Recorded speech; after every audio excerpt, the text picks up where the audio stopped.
सुप्रभात मुलांनो, आपण आपल्या इयत्ता 6वीच्या पाठ्यपुस्तकातील नवीन धड्याला सुरुवात केलेली आहे. भाग 1 आणि भाग 2 आपले शिकून झालेले आहेत. आज आपण 3ऱ्या भागाला सुरुवात करणार आहोत. 3ऱ्या भागाला सुरुवात करण्यापूर्वी आपण मागच्या व्हिडिओमध्ये काय बघितलं याची थोडीशी उजळणी करून घेऊया. तर मागच्या व्हिडिओमध्ये आपण बघितलं की फार वर्षापूर्वीची गोष्ट, कृष्णदेवराय विजयनगरमध्ये तेव्हा राज्य करत होते. त्यांचे जे प्रधान होते अप्पाजी, ते खूप चतुर होते, हुशार होते आणि त्यांची ही हुशारी बघावी, ते किती हुशार आहेत ते बघावं असं या कलिंगच्या राजाला वाटलं आणि त्यांनी त्याची हुशारी बघण्यासाठी कृष्णदेवरायांना एक निरोप पाठवला की तुमच्या राज्यामध्ये विजयनगरमध्ये चवदार कोबी पिकतात, त्याचा आस्वाद, त्याची चव घेण्याची माझी इच्छा आहे. त्याच्यावर कृष्णदेवरायांना प्रश्न पडला की आता ही कोबी त्या कलिंग राज्यात पाठवायची कशी. म्हणून त्यांनी आपल्या या प्रधानाला, अप्पाजींना विचारलं की कशी पाठवायची कोबी. कोबी ही फळभाजी असल्यामुळे ती लवकर कुजून जाते, खराब होते. कलिंग राज्यात जायला तेव्हा बैलगाडीने 3 महिने लागत होते. कारण का तर त्यावेळेला वाहतुकीची जलद साधनं नव्हती. फक्त बैलगाडीने मालाची ने-आण, साधनांची ने-आण, वस्तूंची ने-आण होत होती. तर या बैलगाडीने जायला तब्बल 3 महिने लागत होते. तर या 3 महिने कशी कोबी चांगली राहील असं या कृष्णदेवरायांनी अप्पाजींशी चर्चा केली. नंतर मग अप्पाजी हुशार होते, चतुर होते. त्यांनी पटकन कृष्णदेवरायांना म्हटलं, त्यात काय कठीण आहे, आपण आपल्या राज्यातली कोबी कलिंग राज्यामध्ये पाठवूया. मग त्यांनी राजाला सांगितलं की आपण एका बैलगाडीमध्ये गाडीवाल्याला बसायला जागा ठेवू फक्त, आणि बाकीच्या जागेमध्ये माती भरू आणि त्या मातीमध्ये कोबीचं बी पेरूया आणि त्या कोबीच्या बीला आपण त्या गाडीवाल्याला रोज पाणी टाकायला सांगूया. बरोबर कलिंग राज्यामध्ये पोहोचायला 3 महिने लागतात आणि त्या 3 महिन्यामध्ये छानपैकी ताजी कोबी तयार होईल. मग राजाने अप्पाजींनी सांगितल्याप्रमाणे केलं. अप्पाजींनी ज्याप्रमाणे सांगितलं होतं त्याप्रमाणे एका बैलगाडीमध्ये गाडीवाल्याला बसण्यापुरती जागा सोडून बाकीच्या जागेमध्ये त्यांनी माती भरायला सांगितली आणि कोबीचं बी पेरायला सांगितलं. आणि मग तो गाडीवान प्रवासामध्ये रोज त्या कोबीच्या बीला पाणी टाकत होता. बीचं रोप झालं आणि रोपांपासून मग अगदी 3 महिन्यामध्ये छान कोबी तयार झाली. आणि शेवटी कलिंग राज्यामध्ये त्यांनी अशा प्रकारे ताजी कोबी त्या राजाला आस्वाद घेण्यासाठी पाठवली. आता पुढे काय होतं ते आपण या भाग 3 मध्ये बघणार आहोत. चला तर मग या धड्याचे लेखक आहेत विलास गीते. आपण राहिलेला भागापासूनच आज घेणार आहोत आणि एकेका पॅरेग्राफचं स्पष्टीकरण करून घेणार आहोत. अप्पाजींची आणखी एक परीक्षा घ्यावी असे कलिंगच्या राजाला वाटले. त्यांनी एक परीक्षा घेतली की कोबी मला पाहिजे, आस्वाद घ्यायचा आहे. तर त्याप्रमाणे या कृष्णदेवरायांनी अप्पाजींच्या सांगण्यावरून ती कोबी त्यांच्यापर्यंत पाठवली. त्यांना ती मिळाली, परंतु तरीही कलिंगच्या राजाचं समाधान झालं नाही. अप्पाजींची आणखी एक परीक्षा घ्यावी असे कलिंगच्या राजाला वाटले. त्याने एकसारख्या दिसणाऱ्या 3 मूर्ती मागवल्या व म्हणाले, या 3ही मूर्ती दिसायला सारख्या असल्या तरी यातली एक मूर्ती निकृष्ट आहे, दुसरी मध्यम दर्जाची आहे आणि तिसरी उत्कृष्ट आहे. या सारख्या दिसणाऱ्या 3 मूर्तींमधील उत्कृष्ट मूर्ती कोणती ते मला सांगा. बघा, राजाने कलिंगच्या राजाने परत या आप्पाजींची परीक्षा घेण्याचं ठरवलं आणि मग त्यांनी काय केलं, प्रश्न विचारले नाही, तर सारख्या दिसणाऱ्या 3 मूर्ती त्यांच्या समोर ठेवल्या. तिघही मूर्ती अगदी सारख्या सेम दिसत होत्या आणि त्यांनी त्या आप्पाजींना विचारलं की या तिघही मूर्ती जरी सारख्या दिसत असल्या तरी सुद्धा याच्यामध्ये एक निकृष्ट दर्जाची म्हणजे कमी दर्जाची, कमी प्रतीची, एक मध्यम दर्जाची, मध्यम प्रतीची आणि एक उत्कृष्ट म्हणजे चांगल्या प्रतीची, अशा या 3 मूर्ती आहेत. तर या 3 मूर्तींमध्ये कुठली मूर्ती चांगल्या प्रतीची आहे, उत्कृष्ट आहे, ते मला सांगा. अशा प्रकारे या कलिंगच्या राजाने आप्पाजींसमोर प्रश्न ठेवलाय. त्यांनी या प्रकारे त्यांची एक परीक्षा घेतलेली आहे आणि ती परीक्षा आता आप्पाजी कसे पास होतात ते बघूया. बघा, 3 मूर्ती दाखवल्या आहेत. 3 मूर्ती ठेवलेल्या आहेत. आप्पाजी त्यांचं निरीक्षण करताना दाखवलेले आहेत. कलिंगचे राजा त्यांना सांगत आहेत त्या मूर्तीमधील एक निकृष्ट दर्जाची मूर्ती आहे, एक मध्यम दर्जाची आहे आणि एक उत्कृष्ट दर्जाची आहे. या तिघही मूर्तींमधून उत्कृष्ट दर्जाची मूर्ती कोणती हे आता त्या कलिंगच्या राजाला ते सांगत आहेत. ते अगोदर मूर्तींचं निरीक्षण करत आहेत. त्यांच्यामधील फरक इतर कोणालाही ओळखता येईना, कारण त्या सारख्याच दिसत होत्या. परंतु आप्पाजी म्हणाले, मी सांगतो फरक. त्यांनी एक लवचिक तार घेतली. एका मूर्तीच्या कानात घातली. लवचिक म्हणजे फ्लेक्झिबल, कुठेही वाकवता येईल अशी. तेथून ती तार मूर्तीच्या तोंडातून बाहेर पडली. आप्पाजी म्हणाले, ही निकृष्ट मूर्ती. बघा मुलांनो, केवढे हुशार होते ते, केवढे चतुर होते की त्यांनी कलिंगच्या राजाने 3 मूर्त्या सारख्या आणल्यात आणि या मूर्तीमधील कुठली उत्कृष्ट मूर्ती म्हणून त्यांनी विचारलं. तर आप्पाजींनी कशा प्रकारे त्या मूर्तीतून उत्कृष्ट मूर्ती निवडून काढली आहे, तर त्यांनी एक फ्लेक्झिबल असा तार घेतलाय आणि तो तार त्यांनी त्या एका मूर्तीच्या कानात घातलाय.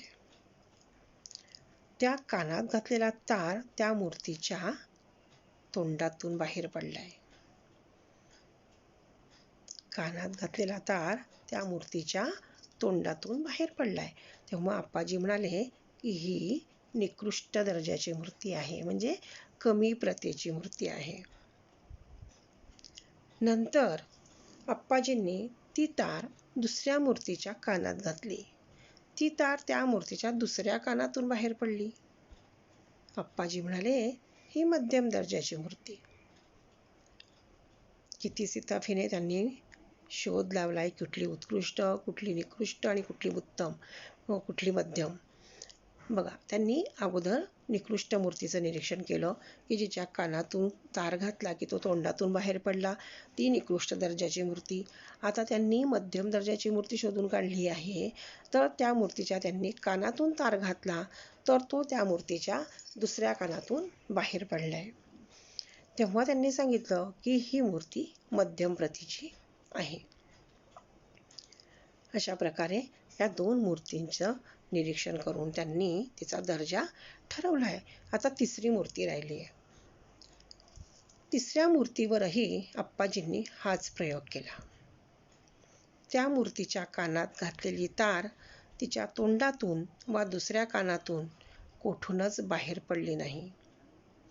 आप्पाजी म्हणाले, ही उत्कृष्ट मूर्ती. कशी ठरवली त्यांनी? बघा, तिसऱ्या मूर्तीच्या सुद्धा त्यांनी कानामधूनच ती तार घातली आहे. एका कानातून मूर्तीच्या ती तार घातली आहे, तर ती तार त्या मूर्तीच्या दुसऱ्या कानातूनही बाहेर निघाली नाही आणि तोंडातूनही बाहेर निघालेली नाही आहे. ती तार त्या मूर्तीच्या त्या कानातच अडकून राहिली आहे. तेव्हा आप्पाजी म्हणाले की ही मूर्ती उत्कृष्ट आहे, चांगल्या प्रतीची आहे. आप्पाजींनी कलिंग राजाला त्याच्या प्रश्नाचे उत्तर दिले. आपण मागवलेल्या मूर्तींपैकी एका मूर्तीच्या कानात घातलेली तार तिच्या तोंडातून बाहेर पडली, ती निकृष्ट मूर्ती. आणि मग त्यांनी त्याचा अर्थ समजावून सांगितलेला आहे की एखादा माणूस, आपण एखाद्या त्या मूर्तीच्या कानात तार घातला, तो तोंडातून बाहेर पडला, त्याचा अर्थ काय होतो हा आप्पाजींनी छानपैकी समजावून सांगितलं आहे. तर एखादा माणूस ज्या अफवा ऐकतो, अफवा म्हणजे काय? खोटेपणा,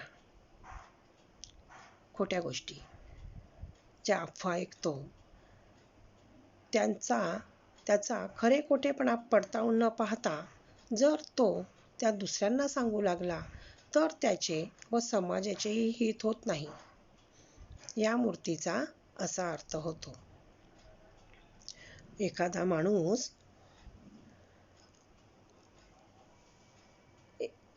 एखादा माणूस ज्या अफवा ऐकतो, कोणतरी खोटंच सांगतं, काहीतरी खोट्या बातम्या पसरवतं, त्या तो ऐकतो, त्याचा खरे खोटेपणा पडताळून न पाहता तो बघत नाही की या अफवांमध्ये, या गोष्टी ज्या पसरवल्या जात आहेत त्यांच्यामध्ये खरेपणा किती आहे, खोटेपणा किती आहे, हे तो पडताळून बघत नाही.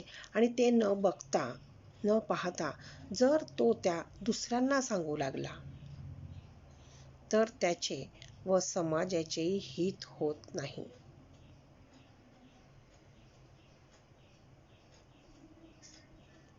म्हणजे फायदा होत नाही, काहीच फायदा होत नाही त्याचा.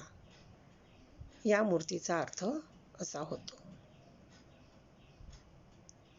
म्हणजे एखाद्या माणसाने जर खोटं सांगितलं तर त्याचा पडताळा करून बघणं आवश्यक आहे. त्या गोष्टीमध्ये तथ्य किती आहे, खरेपणा किती आहे, खोटेपणा किती आहे, त्याशिवाय खरे खोटेपणा केल्याशिवाय, पडताळून बघितल्याशिवाय ती गोष्ट दुसऱ्याला सांगू नये. म्हणून छानपैकी यांनी या मूर्तीचा अर्थ आपल्याला समजावून सांगितलेला आहे. ती म्हणजे निकृष्ट मूर्ती. आता मध्यम मूर्ती.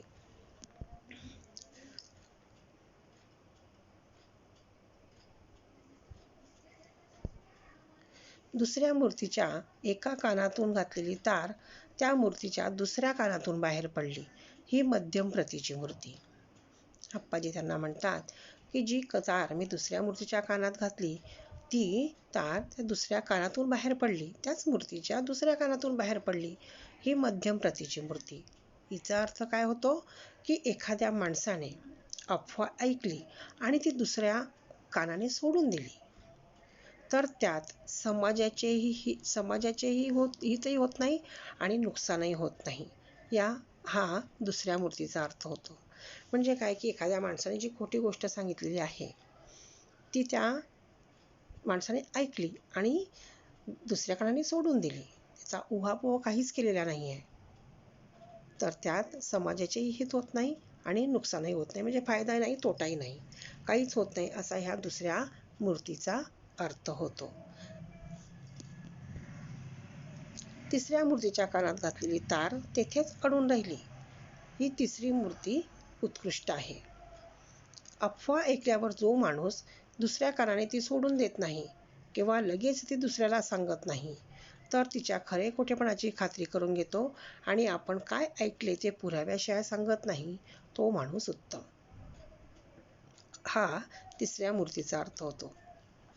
म्हणजे ज्या अफवा पसरवतात, खोटेपणाच्या बातम्या, खोट्या बातम्या, ते ऐकल्यावर जो माणूस दुसऱ्या कानाने ती सोडून देत नाही, म्हणजे तो बातमी ऐकतो आणि शांत राहतो, त्यावर काही बोलतही नाही, काही सांगतही नाही, प्रतिक्रिया काहीच नसते, तो शांत असतो.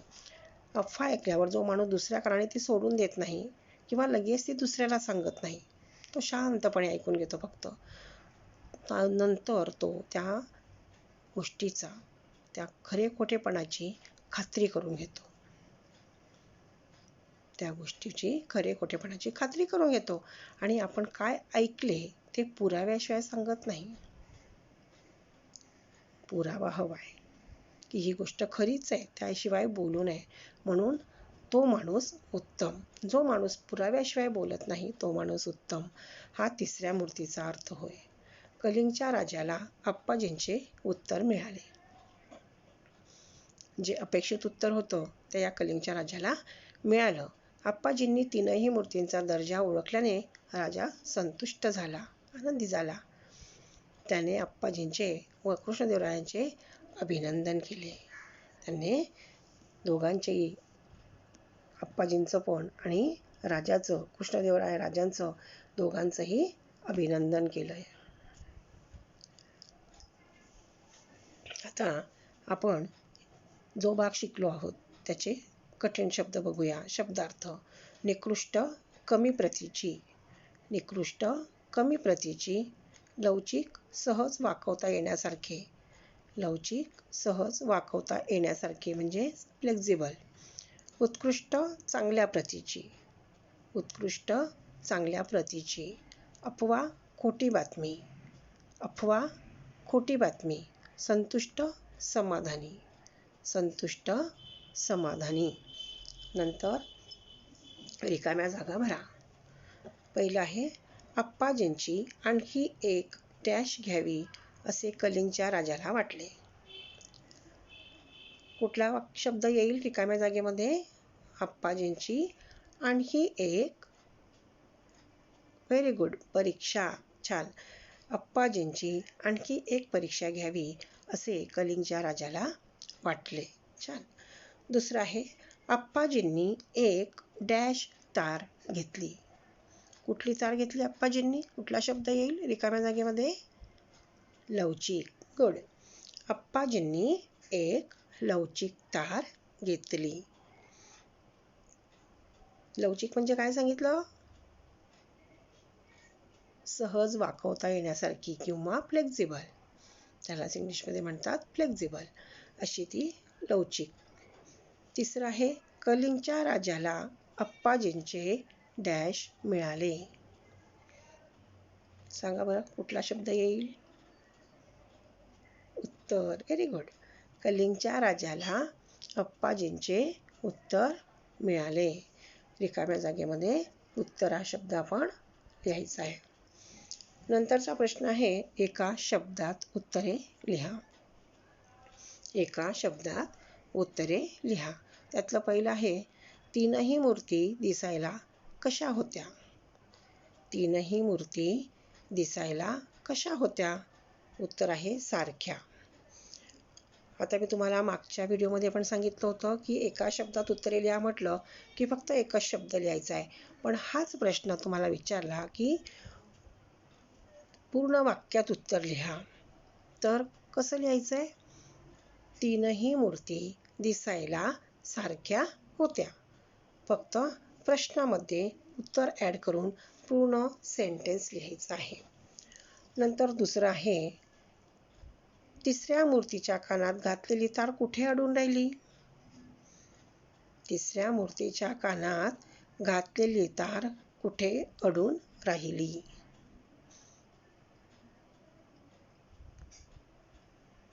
उत्तर कानात. तिसऱ्या मूर्तीच्या कानात जी तार घातली ती कानातच अडून राहिली. तर पूर्ण वाक्यात उत्तर लिहायचं आहे. तर तिसऱ्या मूर्तीच्या कानात घातलेली तार कानातच अडून राहिली. तिसरं आहे, आप्पाजींचे व कृष्णदेवरायांचे अभिनंदन कोणी केले? उत्तर आहे कलिंगच्या राजाने. फक्त एका शब्दात उत्तर कलिंगच्या राजाने. पण पूर्ण वाक्यात उत्तर आप्पाजींचे व कृष्णदेवरायांचे अभिनंदन कलिंगच्या राजाने केले. असं पूर्ण सेंटेन्समध्ये उत्तर द्यायचे. तुम्हाला जेव्हा विचारतील पूर्ण वाक्यात उत्तरे लिहा, आन्सर इन वन सेंटेन्स, तर अशा प्रकारे उत्तर लिहायचं आहे. नंतरचा प्रश्न आहे, विरुद्धार्थी शब्द. विरुद्धार्थी शब्द आहेत हित, अहित. हित, अहित. अवघड, सोपे. अवघड, सोपे. तिसरं आहे, निकृष्ट, उत्कृष्ट. निकृष्ट, उत्कृष्ट. चौथा आहे कीर्ती अपकीर्ती, कीर्ती अपकीर्ती. अशा प्रकारे आपण हा धडा संपवलेला आहे. धडा तुम्हाला समजला असेल अशी आशा करते. आणि धडा परत परत वाचा. जे तुम्हाला रोजच्या व्हिडिओमध्ये प्रश्न उत्तरं दिले आहेत, एका शब्दात उत्तरे लिहा, विरुद्धार्थी शब्द लिहा, वचन बदला, वचन ओळखा, काय असेल ते जे दिले आहे ते परत वाचा, त्याचा अभ्यास करा. शब्दार्थ, कठीण शब्दार्थ लिहा. आणि जे कठीण शब्द आहेत ते सुद्धा तुम्ही लिहायचे आहेत. आपण शाळेमध्ये लिहितो ना हार्ड वर्ड्स, एक शब्द 3 वेळा, त्या प्रकारे आपले कठीण शब्द सुद्धा लिहायचे आहेत. धन्यवाद.